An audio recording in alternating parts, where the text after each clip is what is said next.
Все, что касается нашего родного, крымско-татарского, оно очень греет. Кажется, это был 95-й год, я точно не могу вспомнить. Появилась вот эта идея возрождения килимов. Стали собираться там материалы. Две бабушки у нас были, Амиде Шерфи Абла и Айши Абла, судакские бабушки, которые сохранили все в памяти.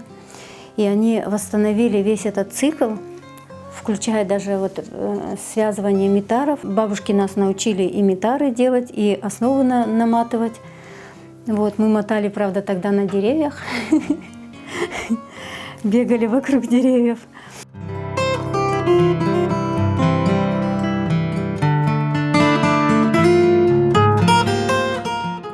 Это были уже 2000-е годы. Ко мне приехал Ринар Царанаев и предложил проект, у них был проект, они возрождали колодцы, предложил сотрудничество. И вот я 2 года работала с Ринатом Царанаевым. Низами Ибраимов выпустил набор открыток, и там схемы с хабрызов. И очень красивые схемы. Я стала снимать эти схемы и уже по этим схемам делать фрагменты. Эти фрагменты мы обыграли в подушки.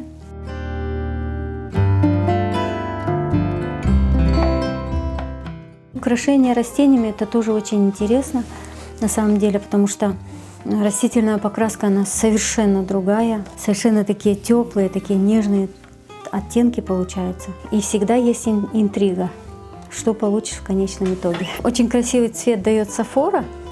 Бутоны сафоры дают фантастический такой ярко-желтый цвет.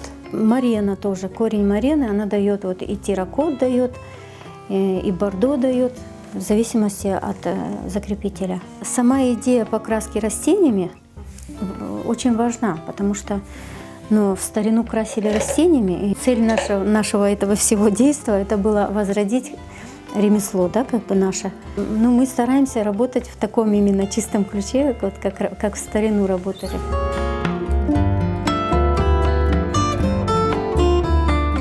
Я люблю размышлять, когда тху, получается, ты один, сам на сам со своими мыслями сижу, размышляю о жизни, философствую.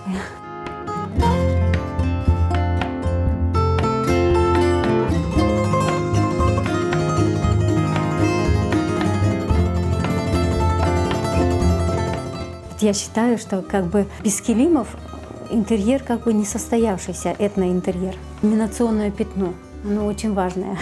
То, что это наше родное, это греет очень сильно. Потом всегда хочется чему-то новому научиться. Мне бы хотелось, конечно, побольше цветов, расширить свою палитру.